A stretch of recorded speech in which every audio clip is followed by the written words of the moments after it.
আজ দশম শ্রেণীর বাংলা ক্লাস নিচ্ছি। কবিতা অসুখী একজন।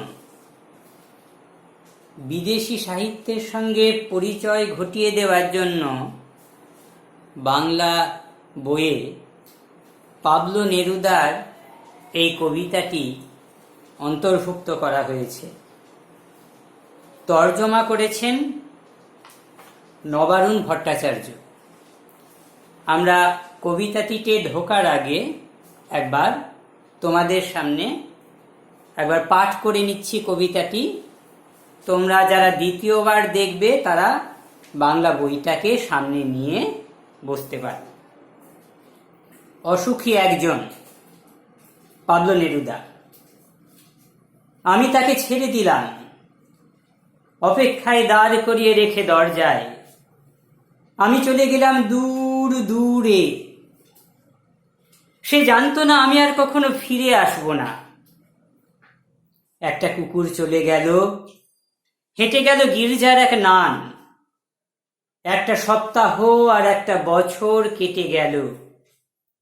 বৃষ্টিতে ধুয়ে দিল আমার পায়ের দাগ। ঘাস জন্মালো রাস্তায়। আর একটার পর একটা পাথরের মতো, পরপর পাথরের মতো বছরগুলো নেমে এলো তার মাথার উপর।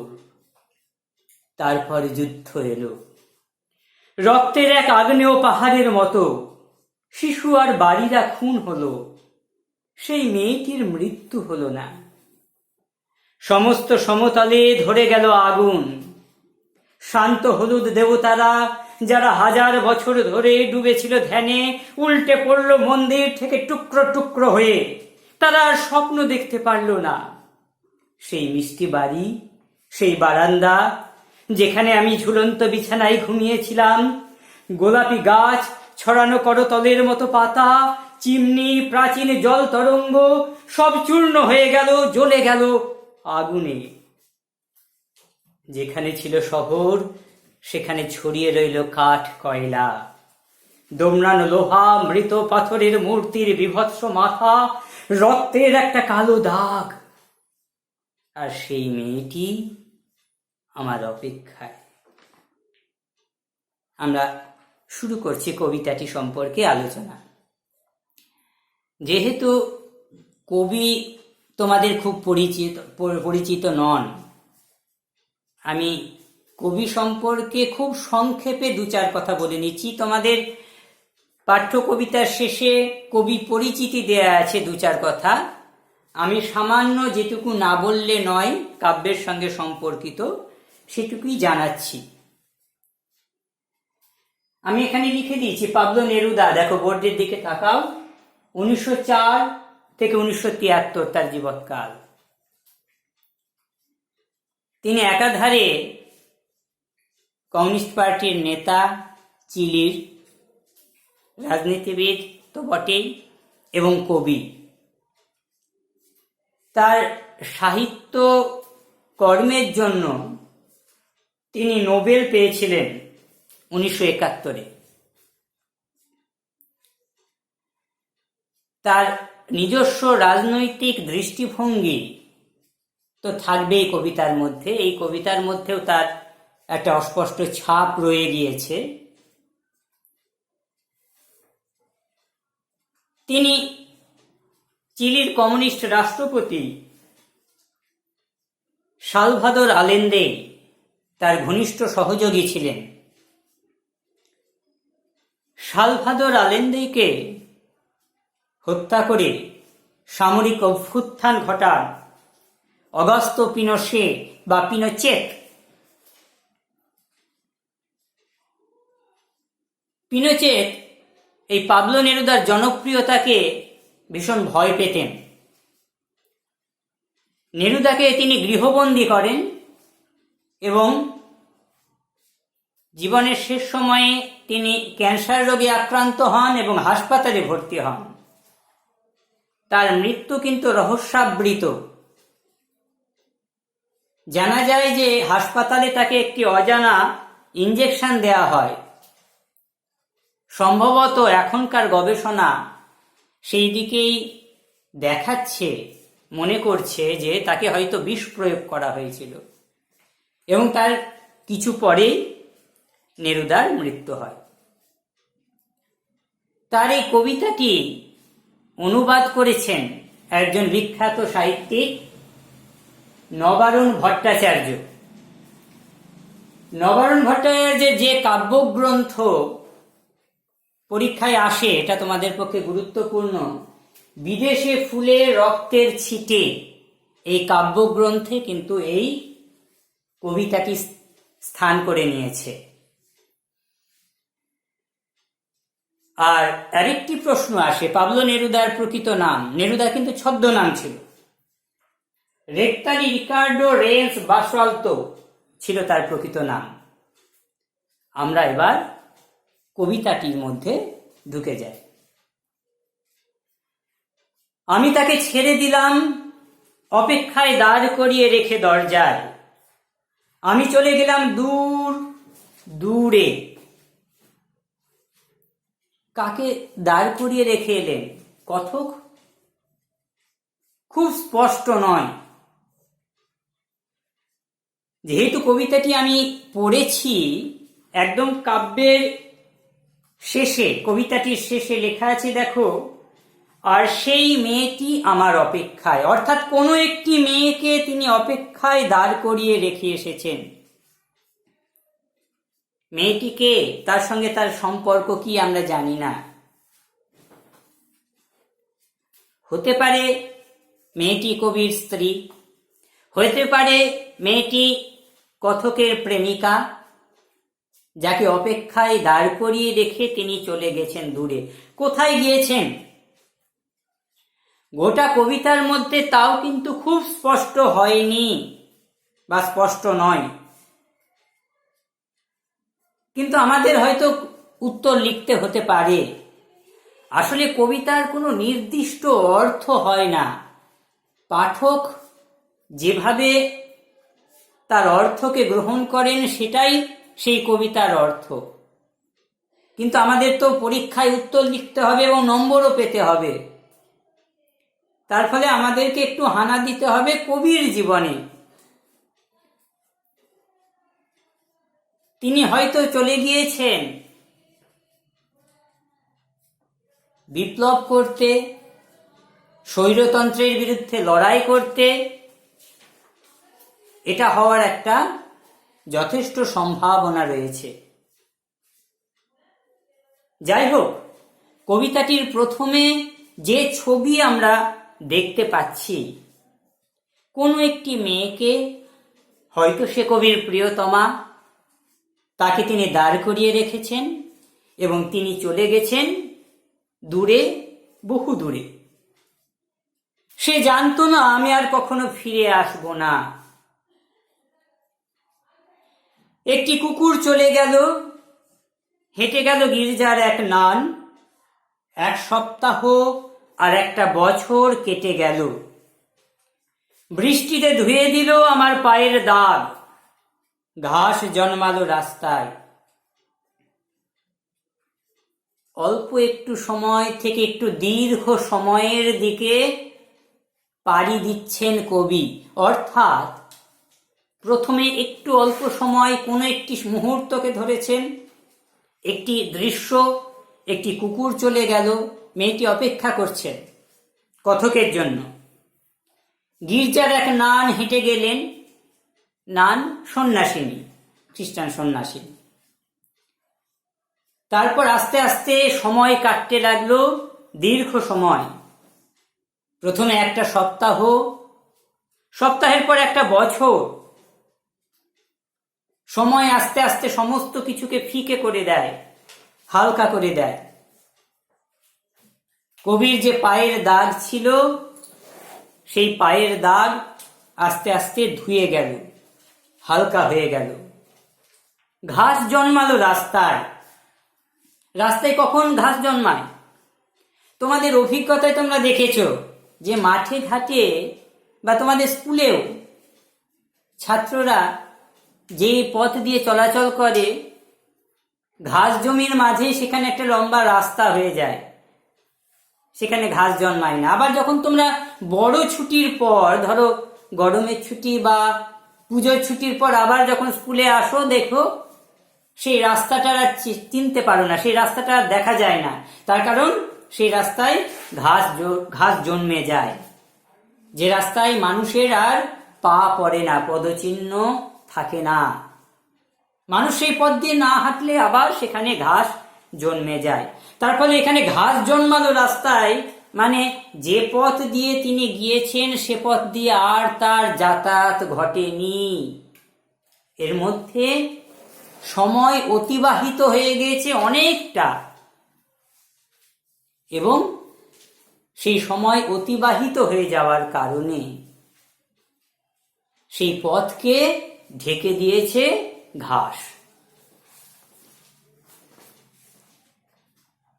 সময়গুলো কিভাবে কাটলো, কেমন করে এই সময় কাটলো, এরপরে তার ছবিও দিয়েছেন। আর একটার পর একটা পাথরের মতো, পরপর পাথরের মতো বছরগুলো নেমে এলো তার মাথার উপর। তার মানে সেই মেয়েটি, যার জন্য যে অপেক্ষা করে রয়েছে কথকের জন্য, সে সময় কাটাতে লাগলো, বছরের পর বছর। সেই সময়গুলো কি তার কাছে খুব সুখকর হলো? যার জন্য সে অপেক্ষা করে আছে সে তাকে ছেড়ে চলে গেল দূরে। প্রথমে সপ্তাহ, তারপর মাস, তারপর একটার পর একটা বছর কাটতে লাগলো একা। সময়টা কি তার খুব ভালো কাটার কথা? না। সময়টা কিভাবে কাটছে তার, সেটা বোঝানোর জন্য কিছু শব্দ প্রয়োগ করেছেন। পাথরের মতো, পরপর পাথরের মতো বছরগুলো নেমে এলো। পাথর, বছরগুলোর সঙ্গে পাথরের তুলনা কেন তুলনা হয়েছে? পাথর হচ্ছে কঠিন, তাই তো? পাথরের মধ্যে সব থেকে যে গুণটা তোমরা দেখতে পাও, পাথর হচ্ছে শক্ত। এই সময়টা সেই মেয়েটির কাছে সেই রকমই কঠিন, কঠোর, খুব সুখকর নয়, অত্যন্ত কষ্টদায়ক, রসহীন, পাথরের মতনই রসহীন নিষ্প্রাণ সময় সেই মেয়েটি কাটাতে লাগলো বছরের পর বছর। তারপর কি ঘটল? তারপর যুদ্ধ এলো, রক্তের এক আগ্নেয় পাহাড়ের মতো। আবার দেখো যুদ্ধ কিভাবে নেমে আসছে।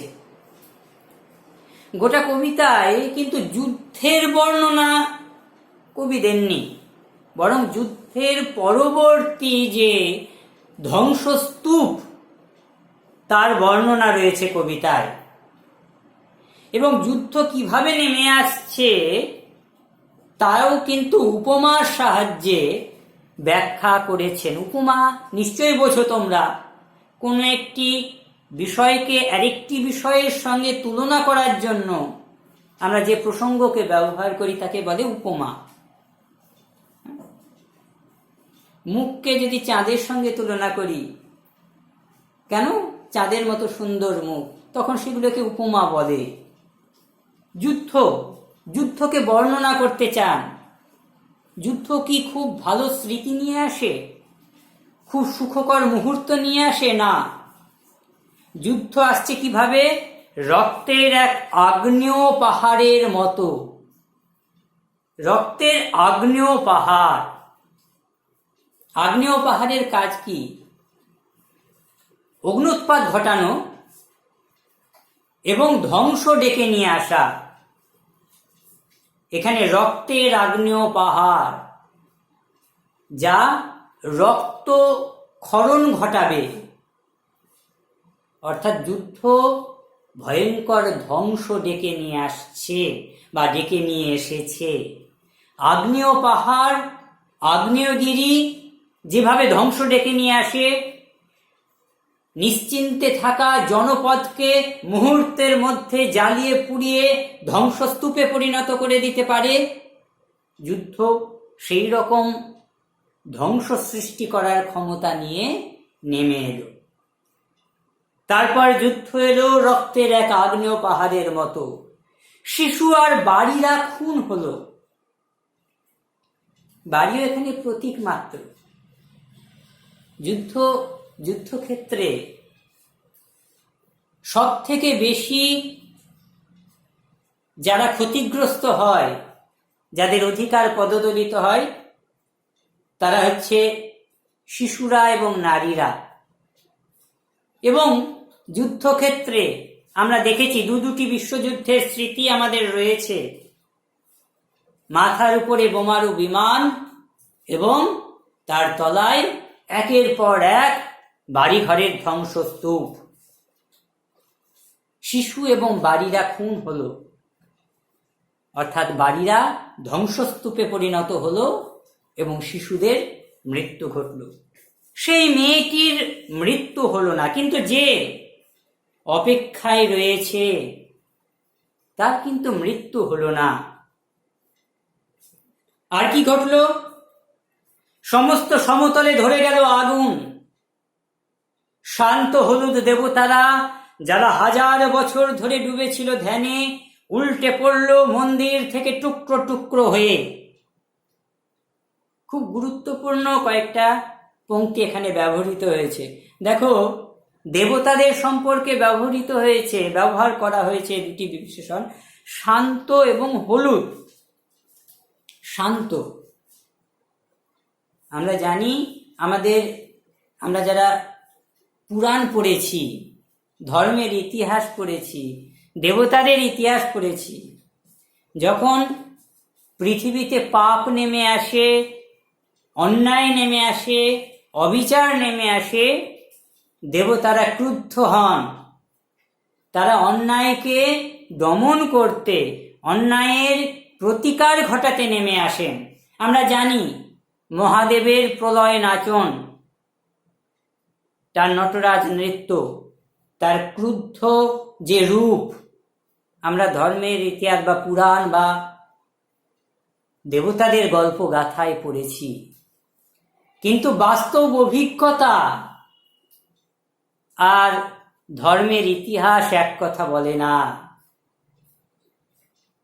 যুদ্ধ যখন ধ্বংস ডেকে নিয়ে আসছে, যে দেবতাদের প্রতিকার করার কথা ছিল, তারা আজ শান্ত, তারা অক্ষম।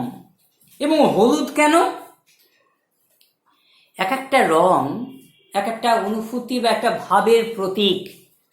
হলুদ রং প্রাণহীনতার প্রতীক, নিষ্প্রাণতার প্রতীক। অর্থাৎ যে দেবতাদের এই প্রতিকার করার কথা ছিল এই অন্যায়ের, তারা আজকে ক্ষমতাহীন, তারা নিষ্প্রাণ, তারা শান্ত। অন্যায়ের প্রতিবাদ তো তারা করতেই পারছেন না, বরং কি ঘটছে? শান্ত হলুদ দেবতারা, যারা হাজার বছর ধরে ডুবেছিল ধ্যানে, উল্টে পড়ল মন্দির থেকে টুকরো টুকরো হয়ে। তারা নিজেরাই নিজেদেরকে রক্ষা করতে পারল না।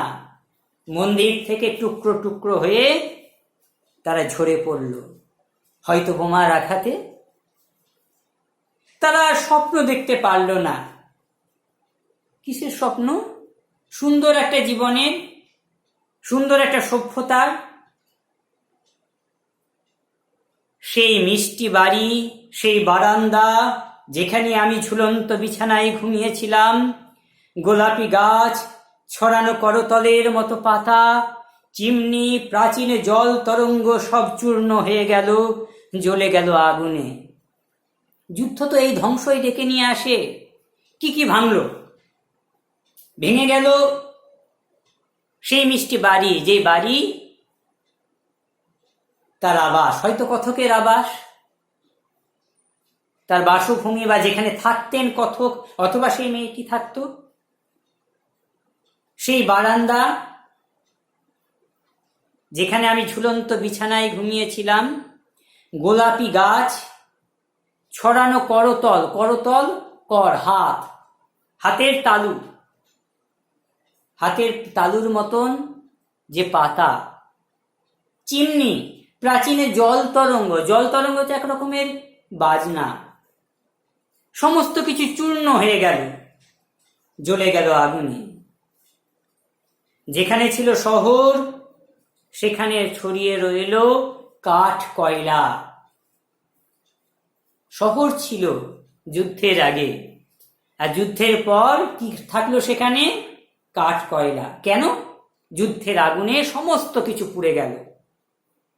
দোমড়ানো লোহা, মৃত পাথরের মূর্তির বিভৎস মাথা, রক্তের একটা কালো দাগ। অবশ্যই রক্ত, যে রক্ত পুরনো হয়ে গেলে কালচে হয়ে যায়। আর সেই মেয়েটি আমার অপেক্ষায়। এখন প্রশ্ন হচ্ছে, মেয়েটির কেন মৃত্যু হলো না? মেয়েটি কেন এত এখনো অপেক্ষায়? আমরা জানি না। আবার প্রথমেই বলেছি যে মেয়েটির সঙ্গে কবির কি সম্পর্ক আমরা জানি না। হয়তো মেয়েটি কথকের প্রেমিকা। আর প্রেম, প্রেম মানে হচ্ছে একটা জার্নি, একটা যাত্রা। যাত্রা শেষ হয়ে গেলে প্রেম তার মহত্ব হারিয়ে ফেলে। তাই বোধহয় সেই মেয়েটির অপেক্ষা শেষ হলো না, সেই মেয়েটি অপেক্ষা করতে থাকলো। এখন এই হচ্ছে কবিতা। এখন কবিতার শেষে বেশ কিছু ছোট ছোট প্রশ্ন আসে। হ্যাঁ, বড় প্রশ্ন একটাই, সেটা হচ্ছে যুদ্ধের পরবর্তী যে ধ্বংসস্তূপ তার বর্ণনা। আমি ছোট প্রশ্নগুলো লিখে দিচ্ছি, প্রত্যেকটা প্রশ্নের উত্তর আলোচিত হয়েছে। কবিতাটি যখন আমি বলেছি তখন আলোচনা করে দিয়েছি। আমি আরেকবার এক লাইন করে বলে দেওয়ার চেষ্টা করব। আমি একটু বোর্ডটা মুছবো, এক দুই করে ছোট প্রশ্ন এবং বড় প্রশ্নগুলো লিখে দেওয়ার চেষ্টা করছি, তোমরা একটু ফলো করো।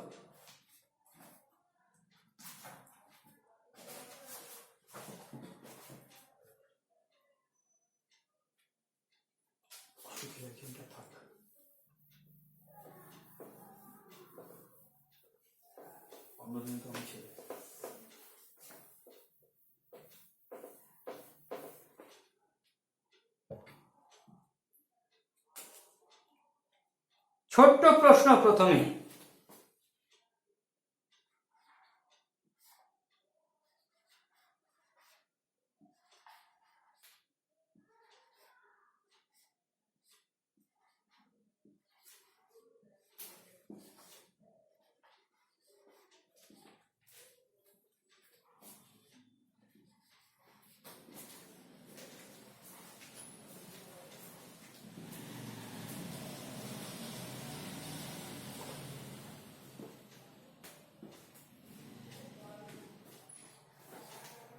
ঘাস জন্মালো রাস্তায়, এ কথার তাৎপর্য কি?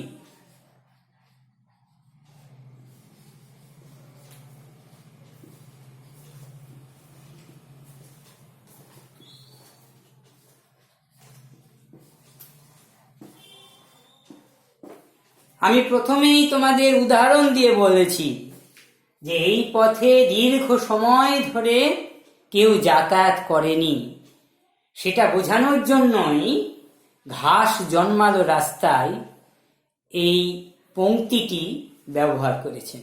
ঠিক আছে, এবার পরের প্রশ্ন। এখন ছোট ছোট প্রশ্ন কয়েকটা আমি উল্লেখ করে দিচ্ছি।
সে জানতো না আমি আর কখনো ফিরে আসবো না।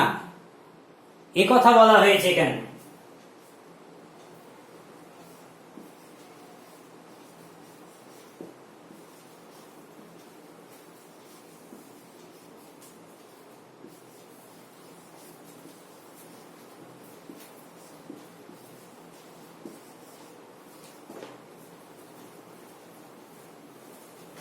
এটার উত্তরও আমি প্রথমে দেওয়ার চেষ্টা করেছি।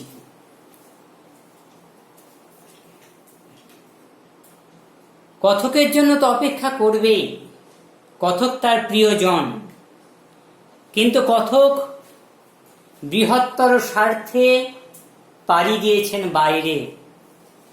হয়তো সেটা বিপ্লব, যেখানে অনায়াসে তার প্রাণ বিসর্জন দিতে হতে পারে, কবির মৃত্যু ঘটতে পারে, কবি বলা ভুল, কথকের মৃত্যু ঘটতে পারে, সেটা তিনি জানেন। কিন্তু তার প্রিয়জন তো তার জন্য অপেক্ষা করবেই। কিন্তু তিনি জানেন যে তার ভবিষ্যৎ অনিশ্চিত এবং তিনি সম্ভবত আর ফিরতে পারবেন না। তার নিজের সেই বিশ্বাসের কথা এখানে উল্লেখ করেছেন, সে জানতো না আমি আর কখনো ফিরে আসব না। আমরা চলে যাচ্ছি পরের প্রশ্ন।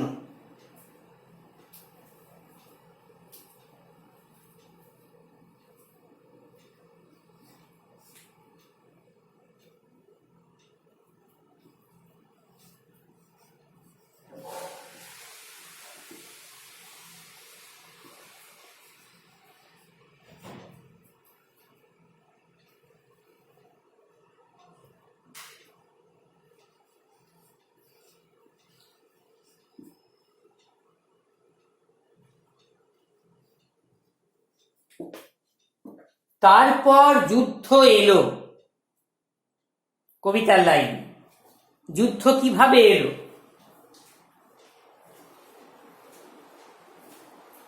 প্রশ্ন আসতে পারে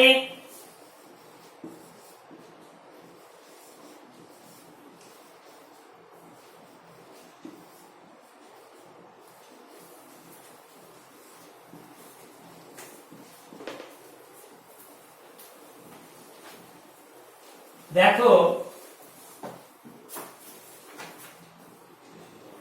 তোমাদের টেক্সট বইয়ে আছে, কবিতার লাইনগুলোকে ফলো করলেই এই প্রশ্নের উত্তর পাওয়া যাবে। রক্তের এক আগ্নেয় পাহাড়ের মতো,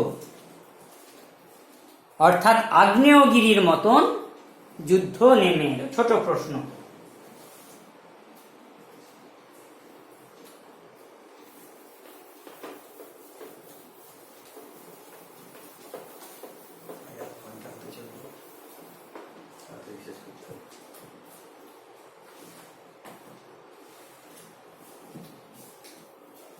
চার,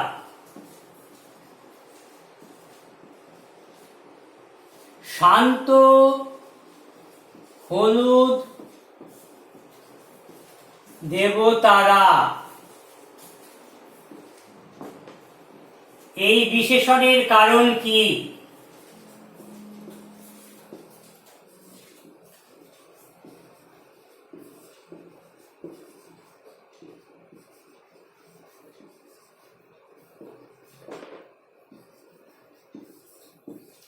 আমি ক্লাসের মধ্যে বারবার এর উত্তর আলোচনা করেছি, আমি আর বললাম। পঞ্চম, এরপরে একটা বড় প্রশ্ন দিয়ে আজকের ক্লাস আমরা শেষ করব।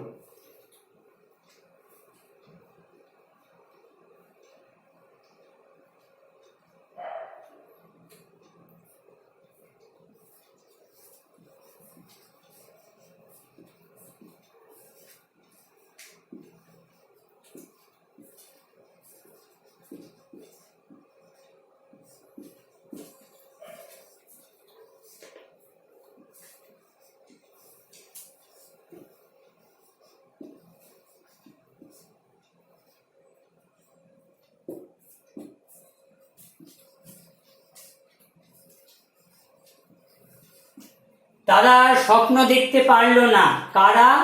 কোন স্বপ্ন?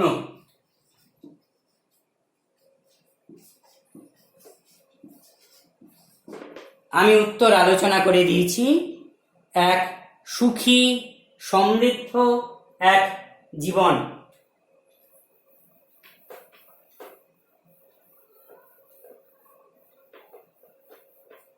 সব শেষে একটাই বড় প্রশ্ন,